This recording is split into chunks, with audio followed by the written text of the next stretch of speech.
On behalf of Washington University in St. Louis, The Ohio State University, Bloomberg Philanthropies, HBCU Climate Change Consortium, the City of St. Louis, City of Columbia, Missouri, Second Nature, the College of Menominee Nation, University of Wisconsin in Madison, the University of Michigan, USDN, Urban Sustainability Directors Network, the University of Minnesota, Indiana University.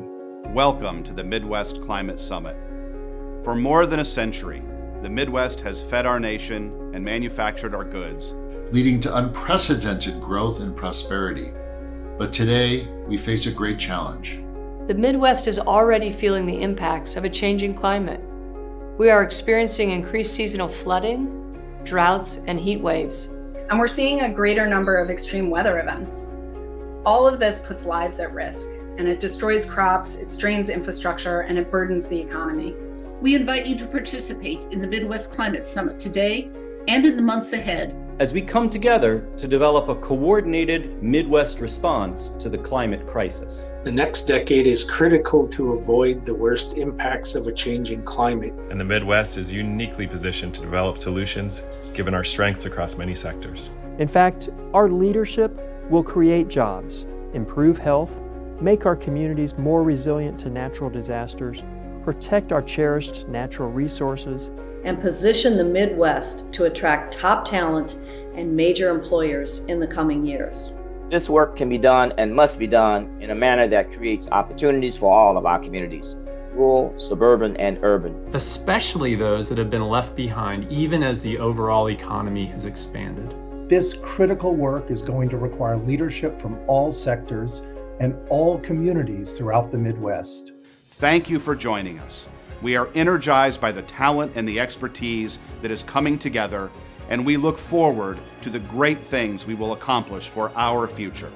Now, let's get started. Now let's get started.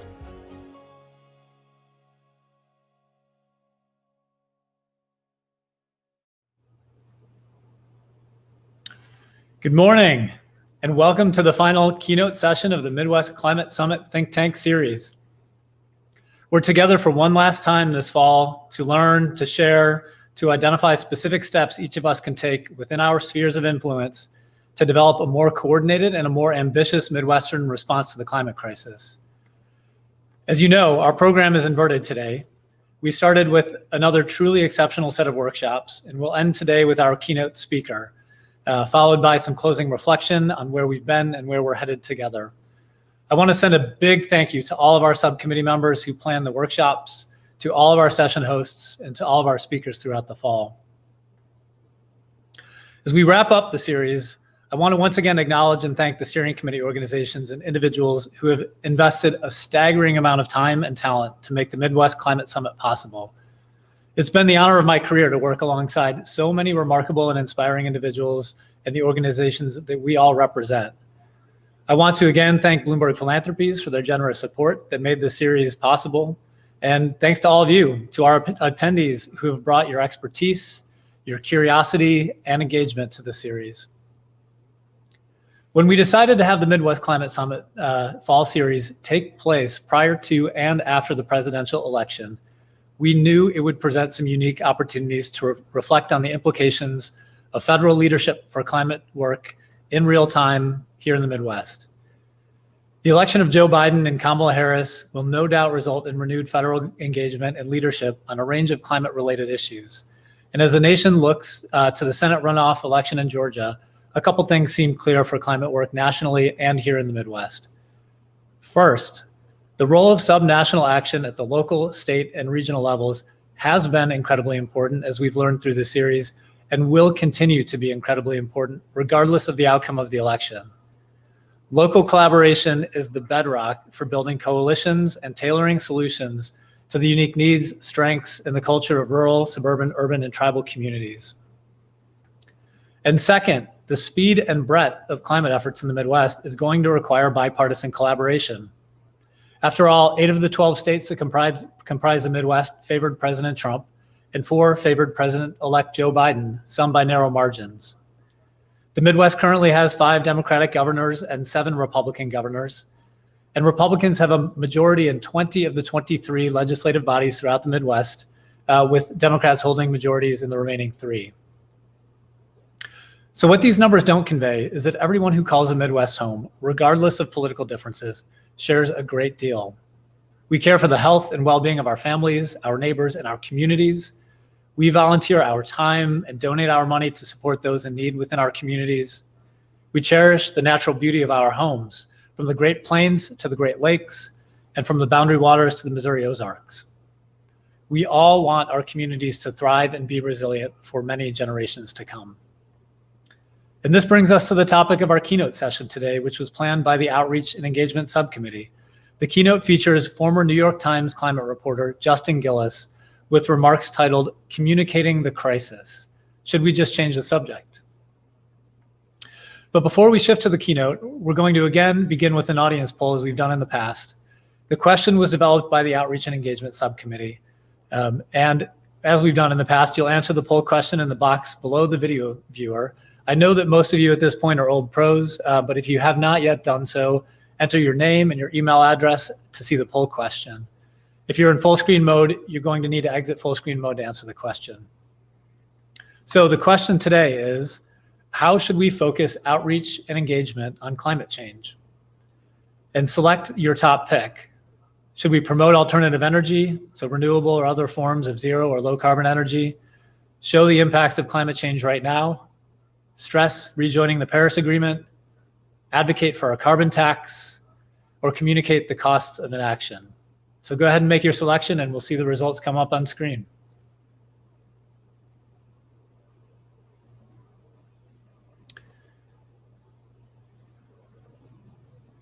Very interesting. So we have, at least as of right now, it looks like 0 votes for stress rejoining the Paris Agreement.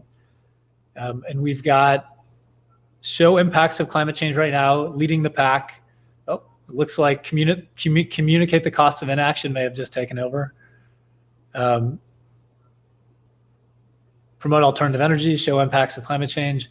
And then I guess in 4th of 5 places, advocate for a carbon tax. Okay, we've got a couple more that have voted for stress rejoining the Paris Agreement. This is great. So what I'm seeing in this is really a prioritization on communicating and effectively conveying to those that we share the Midwest with. So communicate the costs of inaction, show the impacts of climate change now. Those, in my mind, are bucketed a little bit. Promoting alternative energy and then carbon tax, again, in 4th of 5 places. Great. Well, thank you everybody for filling out that poll. Now, I would like to introduce Abigail Forstner from Northwestern University, who will introduce Justin. Abigail directs the Graduate Health, Environment, and Science Journalism specialization at Northwestern University. The embedded reporting program that she launched pairs students with science field research teams for several weeks to produce in-depth multimedia stories that are widely published. She is an alum of Northwestern's Medill School of Journalism and returned to Medill to teach after a long career reporting on environment, science, and the visual arts for the Chicago Tribune and other publications.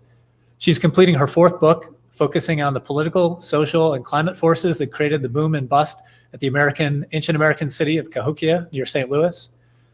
Her books show how culture and climate on the past can guide our actions on climate change now. Abigail, welcome and take it away.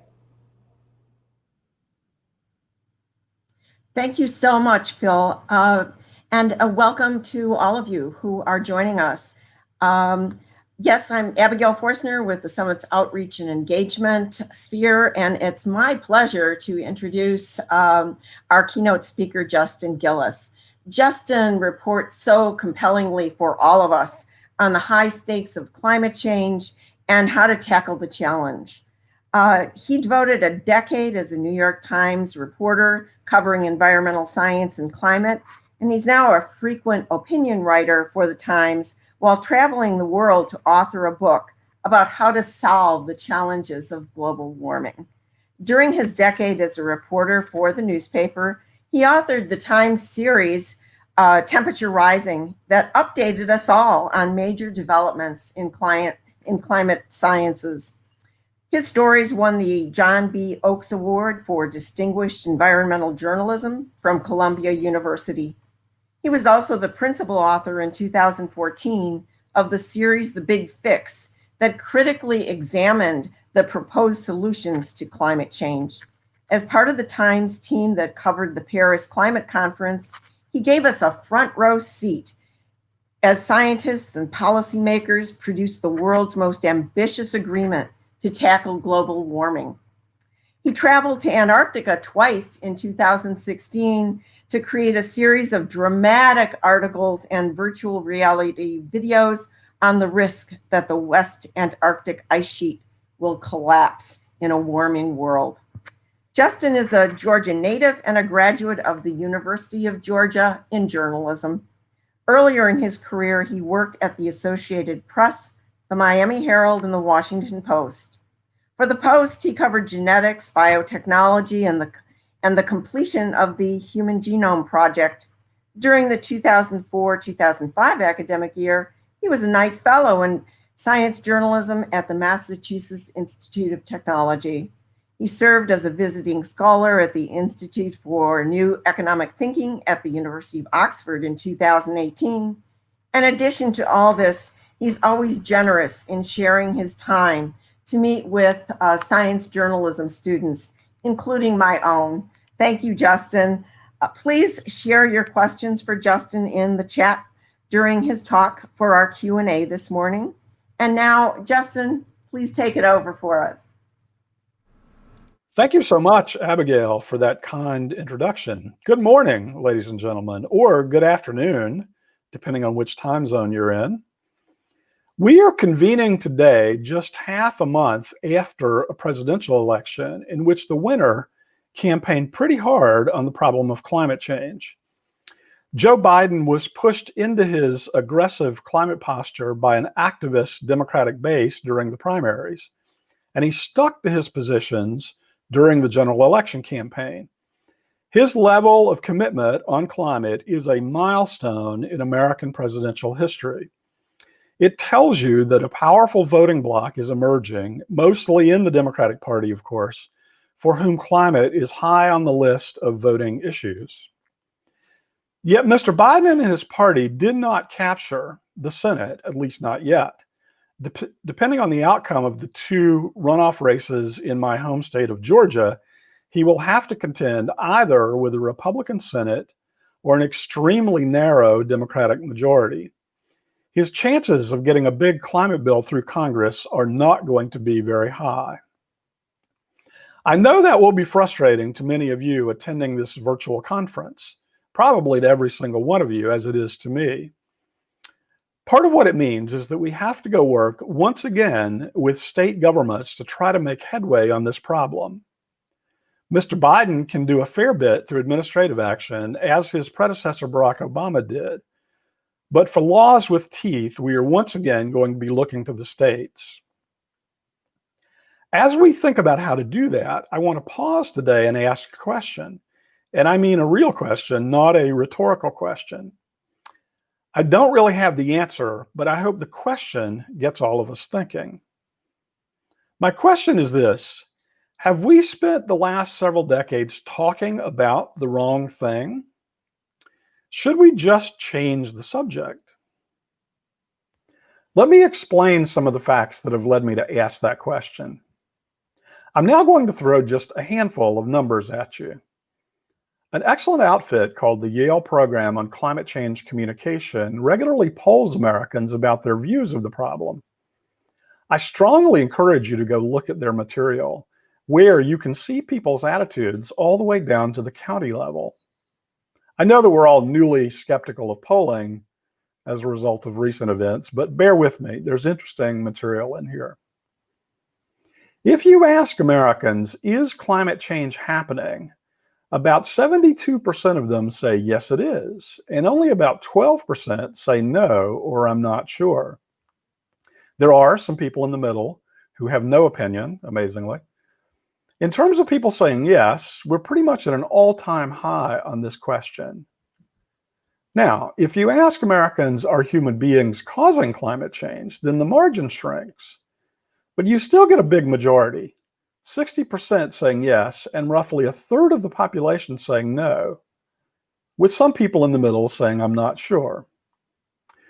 You can see there's a gap here where 72% say some kind of climate change is happening, but about 12% of them think it's natural, not human caused.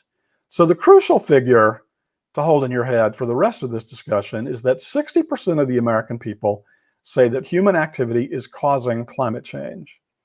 By the way, in most other countries of the world, that figure would be substantially higher, up to 90% in some countries. Now, on a different set of questions, the Yale figures start to get really interesting. If you ask people whether they want the government to fund more research on renewable energy, we get 86% saying yes. That's a massive increase in support for what you might call the climate agenda, 26 points higher than on the "is it happening" question. More than a quarter of the population, in other words, doesn't believe it's human caused, but they do support government funding for renewable energy research. If you ask, should we regulate carbon dioxide as a pollutant, 75% of people say yes. Again, that's kind of a mystifying number compared to the 60%, isn't it? If you ask whether we should provide tax rebates for electric cars and solar panels, you pick up 82% of the public. Let's stop and think about this.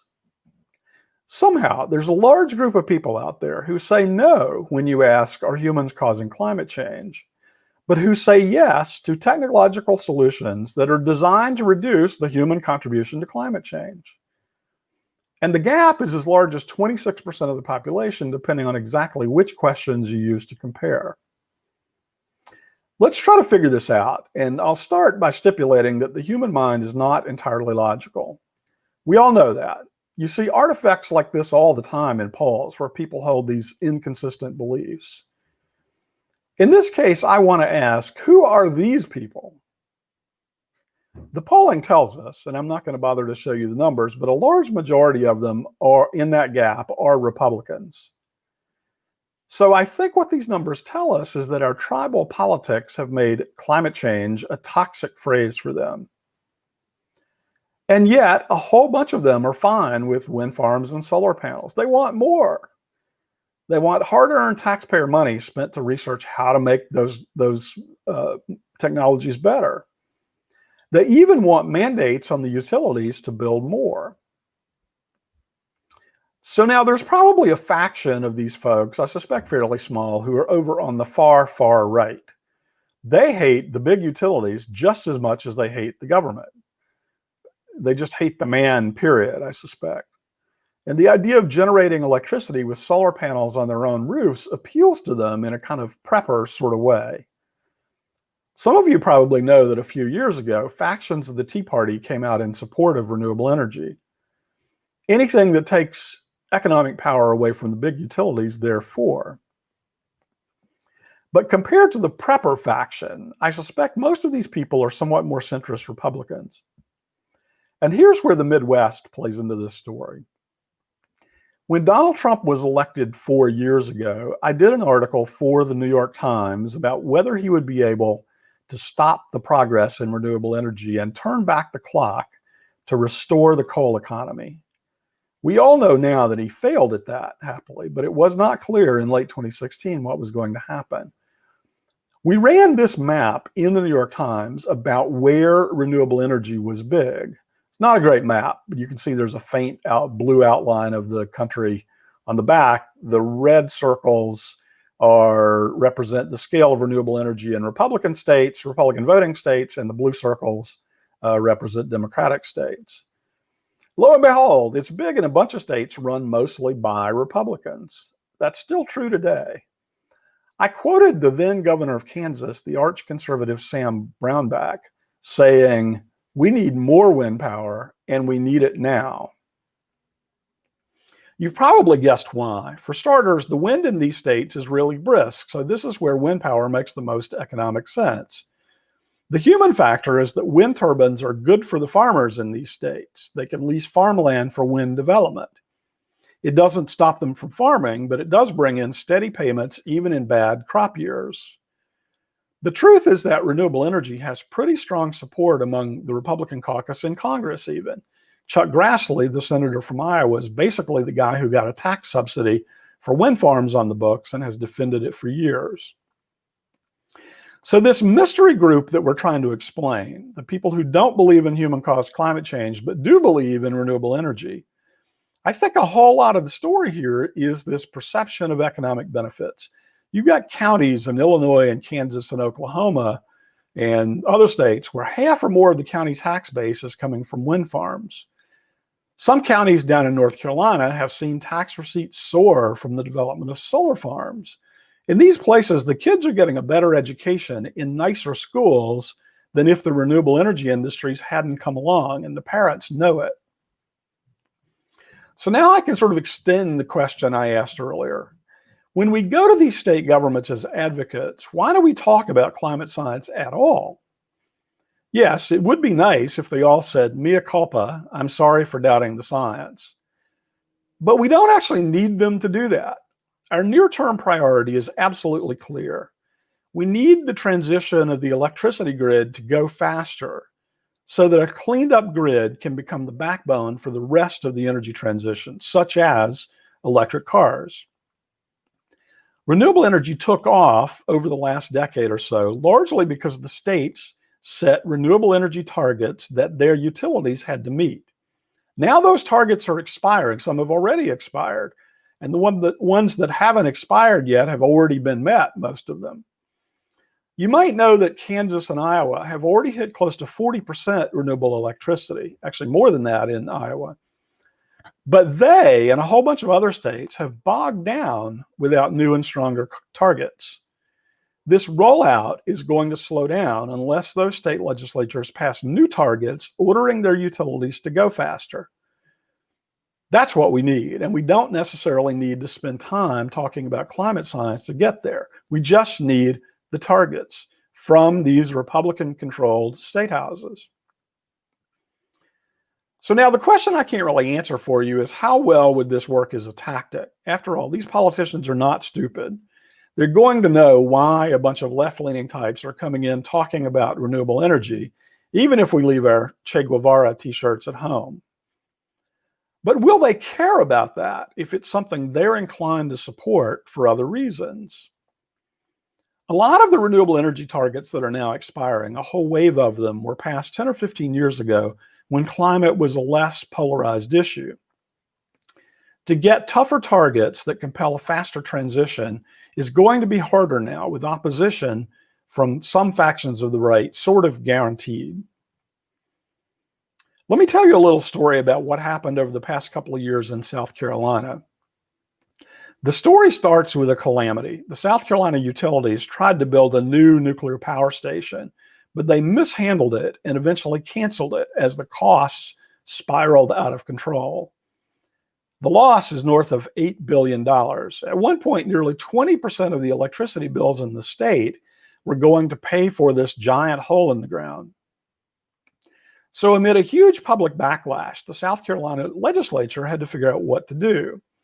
A coalition of groups, environmental advocates, renewable advocates, got to work. They lobbied, they cajoled, they pleaded. In a column I wrote for the Times, I quoted a fellow, Tyler Norris, who was involved in all this, and he said to me, I don't know that the terms climate change or global warming were ever uttered in the entire year and a half of advocacy and debate around this. The bill passed in South Carolina in the Senate 46-0, and in the House 103-0. That's right, unanimously, in a highly Republican, highly conservative legislature. They are certainly not fire-breathing leftists down in South Carolina. So despite never using those C words, the advocates got it done. South Carolina set its first ever target for solar energy and told the utilities to get on the case. Perhaps burying the climate discussion was actually one of the big reasons they got it done. Of course, that wouldn't have been sufficient without a discussion of the economic benefits, but it removed a potential irritant that just didn't need to be there. Now, I'm not arguing that we stop talking about climate change in all times and places. Absolutely not. When we convene groups of rational people to talk about this problem and how to meet it, we need the science. For example, adaptation to the risk will not be possible. Adaptation, I'm saying, unless we get a better understanding of what those risks are. But the world of politics is not a world where rationality prevails. It's more like a group mud wrestling match in which interest groups are jockeying for position and pushing each other. To most politicians, climate advocates are just another interest group. Whether they're overt about it or not, they are asking themselves, what's in it for me or my constituents? What I'm really asking here is what will happen if we go into the state governments with that as our opening gambit. Here's what's in it for you and your constituents. You saw Joe Biden doing this in the campaign, talking about the benefits. Maybe that won't work in a polarized Congress, but I'd like to see us try it in a really disciplined way in the state houses where I think it might work. One of those state houses where we have a lot of work cut out for us is Ohio. I wanted to close by talking about this because it's an incredible story. Early one morning this summer, FBI agents showed up at the farm of a fellow named Larry Householder, arrested him, and charged him with crimes. Mr. Householder was at the time the Speaker of the Ohio House of Representatives. He had pushed through a bill that was billed as a clean energy bill because it saved 2 nuclear power plants from shutting down. But it was really a dirty energy bill. It bailed out 2 1950s era coal plants. It gutted energy efficiency programs in Ohio, and it repealed the state's clean energy law, its targets. Mr. Householder and his network were charged with taking more than $1 billion, that's billion with a B, to put that dirty energy bill through the Ohio legislature. The money came from the big power company there, First Energy. As we speak, First Energy employees are still being fired. Mr. Householder has been thrown out of his job as Speaker of the House while he awaits trial. But he was reelected to the legislature that last month, incredibly. Early this month. The bill has yet to be repealed, although the governor, Mike DeWine, wants that to happen. And worst of all, of course, Ohio now has no clean energy standard to drive forward progress in its electricity system. I hope I haven't depressed anyone with that tale, but it just gives you a sense of how much work we have to do. We have to go back to Ohio, get targets adopted, and we need new targets all over the Midwest and indeed all over the United States. Thank you, ladies and gentlemen, for your time and attention today. I believe we're now going to transition into some questions and answers.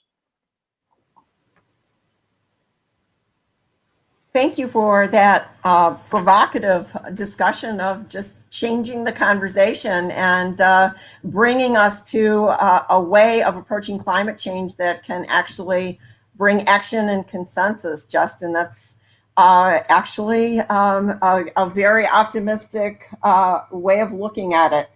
And just to get the conversation started, considering this level of support for renewables, what's the best way to leverage consensus to really take us into engagement and action from here? Well, it's surprising to say this, Abigail, but the sort of lobbying push, the lobbying effort in a lot of these states from the renewable industries themselves is still remarkably low. I'm aggravated with the renewables folks about this, actually. In fact, I'm thinking about writing a column specifically criticizing them on this. But they still have this attitude that we're the guys in the white hats, we're here with sort of a magic solution. And so we don't really need to go in and kind of lobby. They're getting over that. But you look at the sort of money they're spending, and they're overmatched everywhere, by many millions of dollars by the sort of dirty energy industry. So, in a sense, environmental and climate advocates need to come into the picture and sort of help them make their case. If you look around the country, you do see this in a lot of places in the big sort of states. You see a huge alliance, for instance, in Colorado, not just the blue states where you would expect, but in purple states like Colorado. But there's still a lot of the country where the number of people, the sort of pressure, political pressure, knocking on the door saying, "Hey, we need to do this," is a lot lighter than you might think it would be. And I feel like we as climate advocates, climate change advocates, have been somewhat remiss maybe in wanting to sort of talk about our points and talk about the science at the expense of asking, what do we really need here? The only thing we need from these people is these targets right now. And so what I guess I'm really saying is, let's focus there and see how far we can get. Okay, and we do have some additional questions coming from our audience. One isn't supporting research, this whole idea of consensus on research, a way of kind of kicking the can down the road and thus avoiding dealing with the key issue? I guess you could argue that if that were the only thing anyone were proposing is, let's all the universities sort of go out and do more research. I mean, we don't need more research to tell us what the problem is, basically. We don't need more research to tell us what the fundamental imperative is, which is that we need to cut emissions. That is absolutely clear now. And in fact, the science that tells us that was done 30 years ago, really. And in a lot of ways, the more recent science is just, it's scientists putting more and more points on the board. They're kind of running up the score on this overall point. On the other hand, we need, and no, I'm not saying, stop climate research.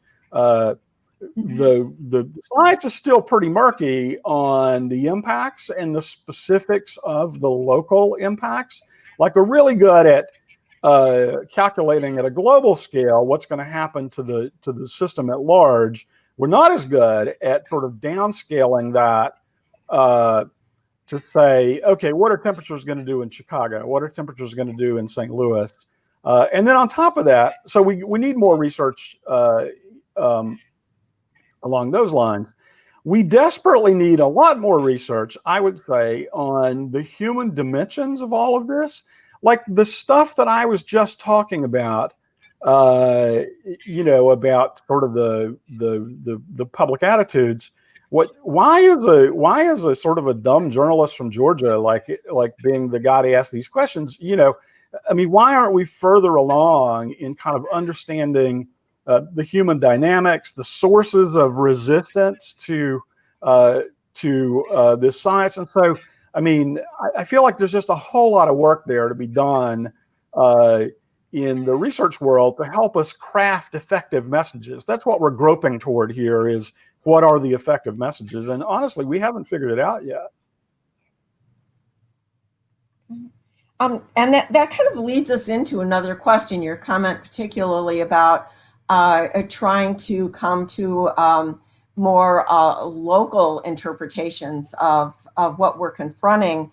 The question is, in the Midwest, what are the specific needs and likely impacts and interests here to move forward with both the conversation and the action? Well, of course, you have, somewhat depends on your definition of the Midwest, for starters. People draw the border in different places. It's a state by state question. And, I mean, it's one thing in Illinois, right, where you have a pretty strong Democratic influence on politics there. Entirely different problem, in Kansas. If you would call Kansas a Midwestern state, I think I sort of would.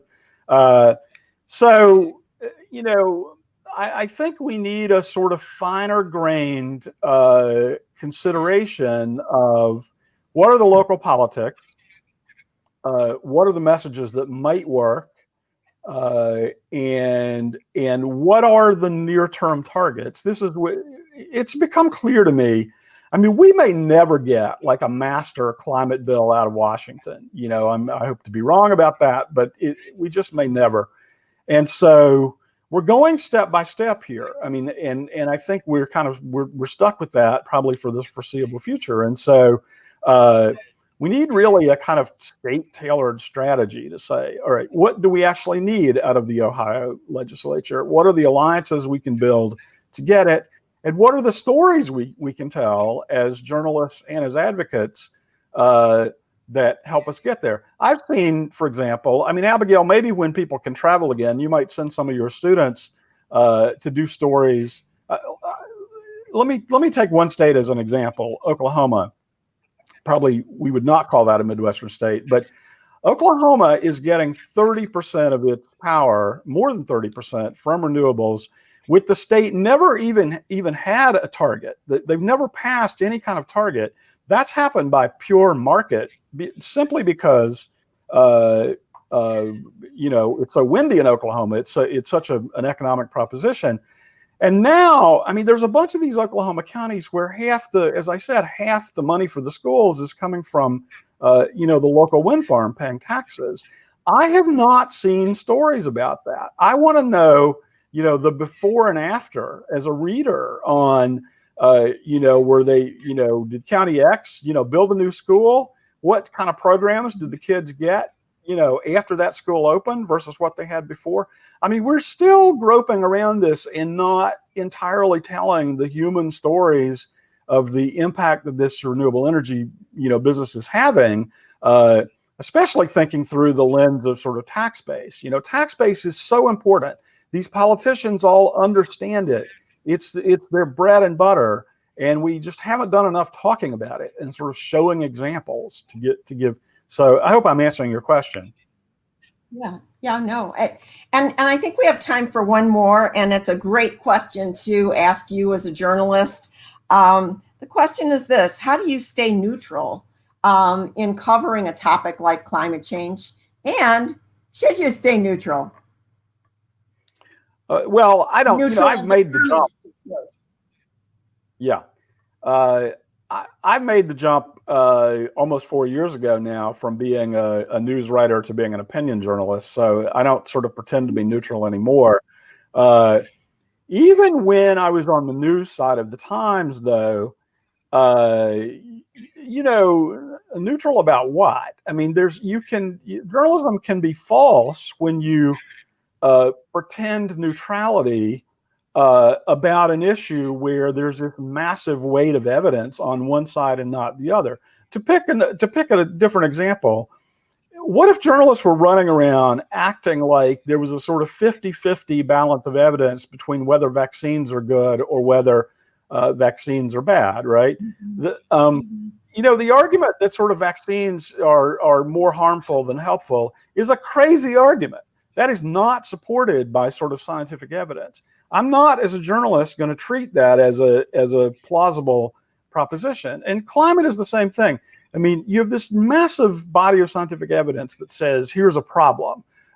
We don't want the sort of false balance of journalism of saying, okay, here's a handful of people over here, but we're going to give them 50% of the airtime or the print inches to say, no, it's not a problem, or, you know, the science is a big conspiracy theory or something.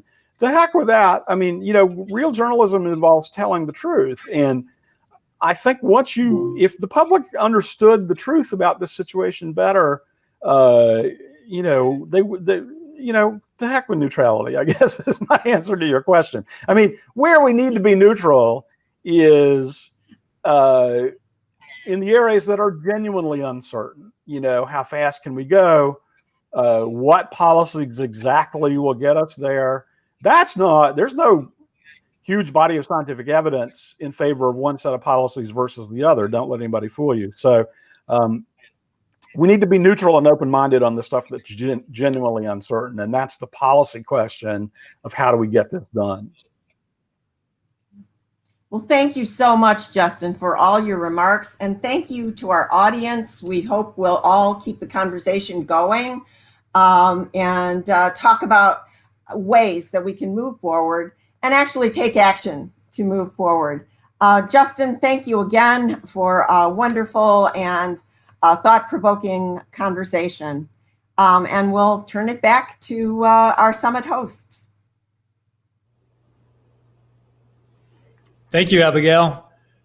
Justin, you reinforced something that has been on my mind for some time.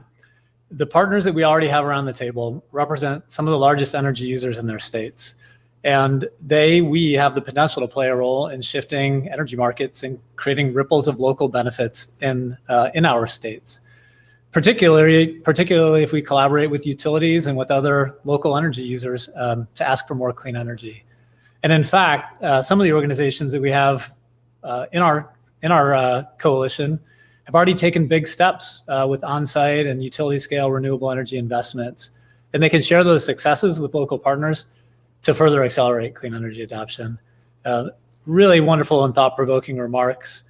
So everyone, please join me in thanking Justin for the inspiring remarks this morning. So from where you sit, virtual applause. So now, the last portion of our program today includes some reflection on where we've been, ideas on where we're headed, and a call to action. We'll start with a reflection from a few attendees. If you recall, during the last session, we invited everyone to fill out a short survey about how the Midwest Climate Summit has impacted you to date. A few of you are willing to share video comments, and we'd like to play those clips for you now. So we'll go ahead and play those.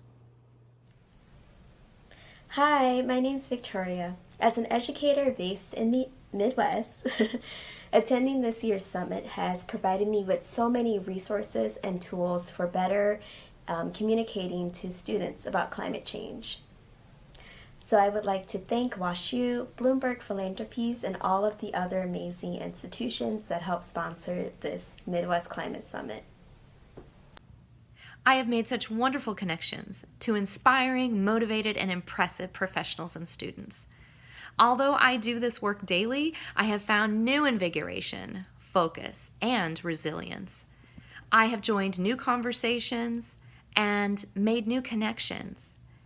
And I am boosted and re-empowered to fully embrace my responsibility to all of my relatives in our collective and continued journey toward a just and sustainable world. Hello, my name is Brianna Chandler. I am a sophomore at WashU, and I was a speaker at this year's Midwest Climate Summit. I was also a participant during the student advocacy session. The biggest takeaway for me after being a part of the Midwest Climate Summit is just knowing that there are tons of young people across the Midwest ready to take serious action against climate change. So big thanks to Brianna, Victoria, and Mary for sending those along. As we wrap up, it's really nice to reflect on some of the impacts that we've had. And I want to thank everybody that filled out the survey. We will, following the whole series, we will follow up with a little bit more in-depth survey so we can learn a bit more about what went well and what we could do better in the future. But it's really nice to reflect on some of the impacts that have already come out of this series. Next, we're going to hear reflections from the co-chairs of the 5 subcommittees. We'll hear from Gabe Filippelli from the Science and Research Subcommittee, Sarah Smith and Liz Lima from the Climate Action Subcommittee, Kelly Askew from the Teaching and Education Subcommittee, Janet McCabe from the Outreach and Engagement Subcommittee, and finally, Maddie Miller and Natalie Tinson from the Student Subcommittee. So take it away, Gabe. Jessica Hellman and I chaired the Science and Research Subcommittee, and from these phenomenal weeks of engagement with the community, we found a couple things really stood out. First of all, that science and research in the Midwest is really strong, and we have our very particular focus. We all notice that extreme events are likely to be extremely unpredictable, and so we need to get ahead of them. That agriculture as a large industry here in the Midwest needs to recognize the pressures of climate change. Additionally, we noted that young people are rightfully suffering from eco-anxiety, and I think that the universities who are part of our consortium should be thinking about how to motivate these young people for solutions.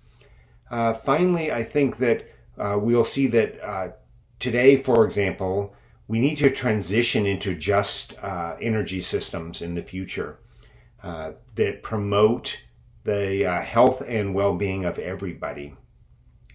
And finally, what we noted was that we have so much capacity to move the needle on climate change here in the Midwest. and we are in a great position to inspire action.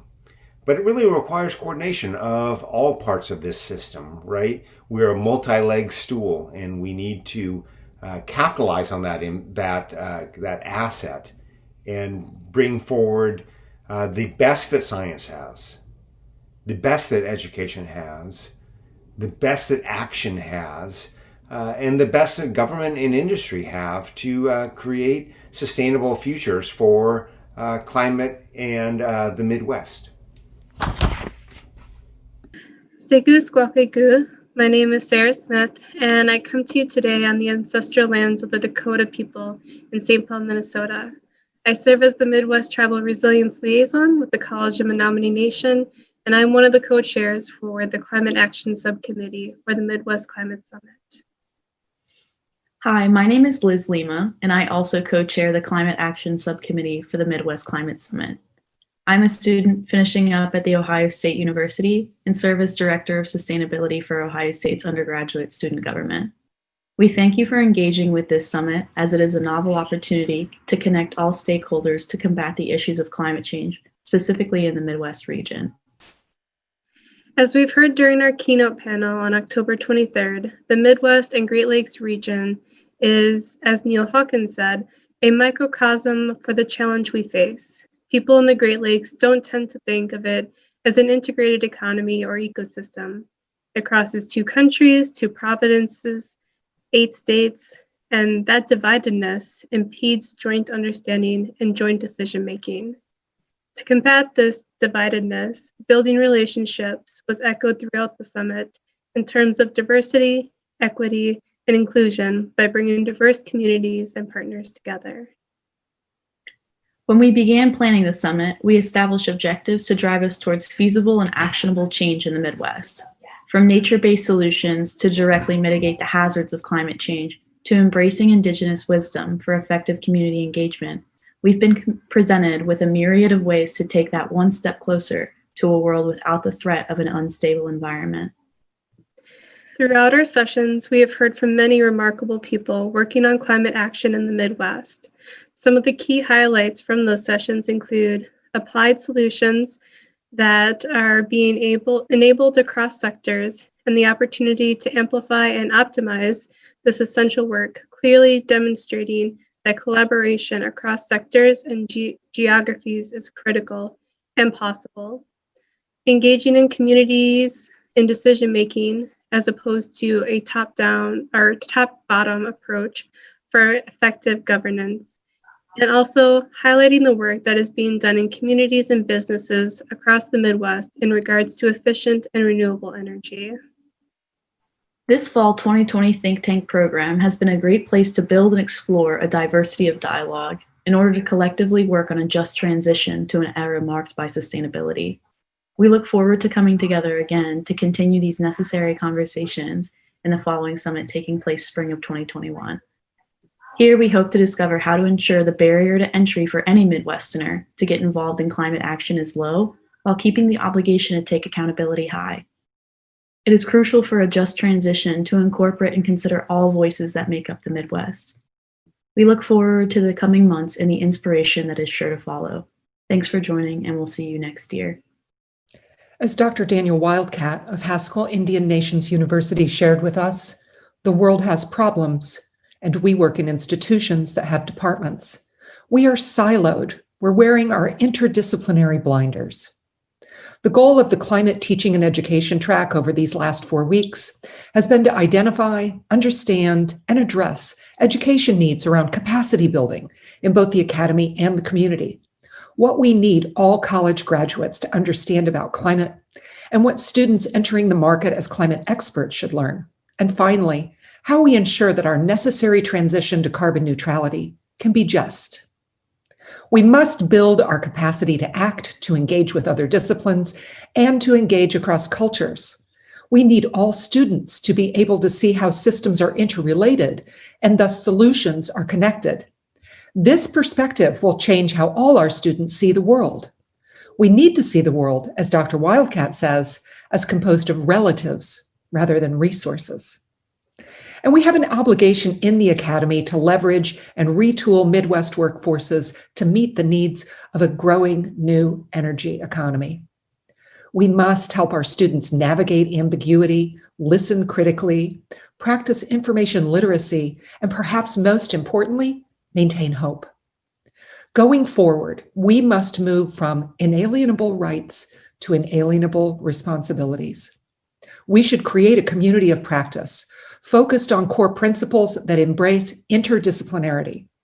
We envision this community building a knowledge repository, sharing best practices, and supporting each other's pedagogical and research development as we prioritize developing and empowering our future leaders. As Catherine Wilkinson shared with us in our opening, the work at hand is hard and uncertain, but we must care for each other every step of the way. We must give our students the gift of optimism. We look forward to strengthening this community of practice. Hi, everyone. On behalf of Mary Rankin from Iowa State University and myself, I want to thank you for attending the Midwest Climate Summit, and especially if you attended any of the outreach and engagement sessions. I can think of no more inspiring statement to be left with than what one of our presenters said at the end of our sessions. We'd been talking about how hard this work is, how relentless it is, how important it is. And he said, celebrate as you will, work as you can, and come back together to continue the journey ahead. It is indeed a journey. Our objectives were to bring people together to talk about shining a light on the climate impacts of people in the Midwest, to talk about how underrepresented populations exist in our urban, rural, suburban, and indigenous communities, about how partnerships need to come together, bipartisan partnerships, to work on these issues together, to raise up people who have been unrepresented and bring them together with business and environmental and public health groups to make progress together. And boy, did we succeed. We had such a great array of presentations, people representing all different kinds of organizations, sharing tools, sharing resources, sharing successes, and sharing their challenges. And we found that many of the successes and the challenges that one of us experiences, the rest do as well. Some of our biggest lessons were to be patient, to be kind, to make sure that the people who are most affected are part of the conversation. That stories matter, partnerships matter, collaborations matter, and that often you will find that you don't have all the skills you need to achieve your goal, but others do, and you can work on those things together. So as we move forward, Mary and I hope that we will all strive to continue to be inspired by these stories. We will stay connected, we will share ideas, we will steal ideas from one another. We will make progress and remember that whatever's going on in Indiana is probably going on in Missouri and Wisconsin too. We can do this better together. We are not alone. Please go out and do great work. Thank you. Hi everyone, my name is Maddie Miller and I am a student at the University of Minnesota Twin Cities. Hi everyone, my name is Natalie Tinson and I am a student at the University of Wisconsin-Madison. Natalie and I have met over the summer where we were both student representatives for our schools for the Midwest Climate Summit and helping to plan some of the other sessions. We had a great conversation about different sustainability initiatives that we were working on our campuses. And it really energized us and motivated us to have so many different ideas and approaches for how we were going to tackle these issues at our own schools. So we had an idea where we could plan a student systems conference and get to have that same experience with other students from across different universities in the Midwest. And the event was a huge success. We got to have wonderful conversations and discussions with all of the participants, which included different students and faculty members from schools outside of the Midwest as well, which was wonderful. So we got to talk on topics such as environmental justice, waste management, student advocacy issues, as well as fossil fuels and divestment. It was wonderful, and I really look forward to hopefully seeing everyone in the spring as well, where we can talk about the things that we accomplished this year and the actions that we will be taking going forwards. So now I'll pass it on to Natalie, where she can talk a little bit more about the other initiatives that students worked on in the Midwest Climate Summit. Yeah, thank you, Maddie. It was such a great event to attend, and I hope more of you can join us for the Student Systems Conference in the spring. So the following week, just right after the student session, the Sustainability Job Fair was hosted on November 13th. Very similar to the Student Systems Conference, it was a huge success. Just about 150 students attended. There were 200 individual student-employer one-on-one video chats, and there were also over 80 clicks on employers' group chat virtual room. So it was I was personally attended, it was such an exciting event, and I hope there's something else that comes into the spring. And lastly, this event is still accepting submissions, and this is the Climate Stories Contest. So the Climate Stories Contest is an art competition that calls upon students to tell the story of climate change in the Midwest and how it is impacting themselves or their communities through artwork, film/photography, written works, and performing arts. All Climate Stories submissions must be submitted by February 1st, 2021.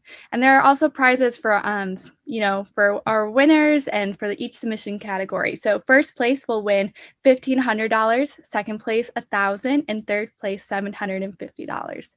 So thank you, everyone, and we hope you enjoyed this last session of the Climate Stories and hope to see you in spring. Thank you. Thank you to all of you for your leadership and your vision over the last series of months, and for taking the time to so thoughtfully reflect on where we've been and where we're headed. I think it's so remarkable that we had nearly 150 students participate in the career chats. So thanks to all the organizers of that. Thank you as well to all of the employers that made time to be there and connect with students.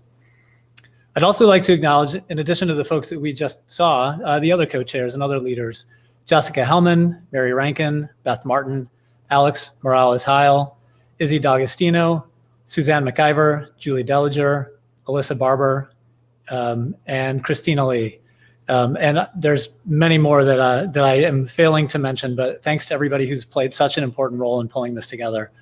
I also want to give a big shout out to Marcia Mcintyre, who many of you have had the opportunity to connect with, for her tireless work to coordinate all aspects of the Think Tank series, as well to our technology partners at GenieCast, Jen, Daniel, and Megan, and others, for the phenomenal production that allowed us to pivot from what was planned to be an in-person event now to this virtual format.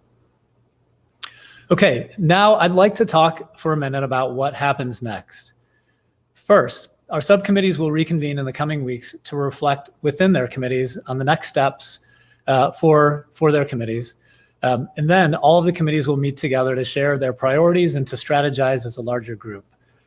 We'll be focused on identifying specific ways that the Midwest Climate Collaborative that we are building and that we've been building can advance the mission and the objectives that have guided the work to date. In parallel, as has been mentioned, we're planning a major reconvening of the Midwest Climate Summit in spring 2021. It will likely be in late March or early April.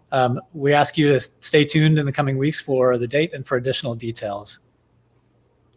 When we kicked things off on October 2nd, we highlighted that we wanted the series to be catalytic.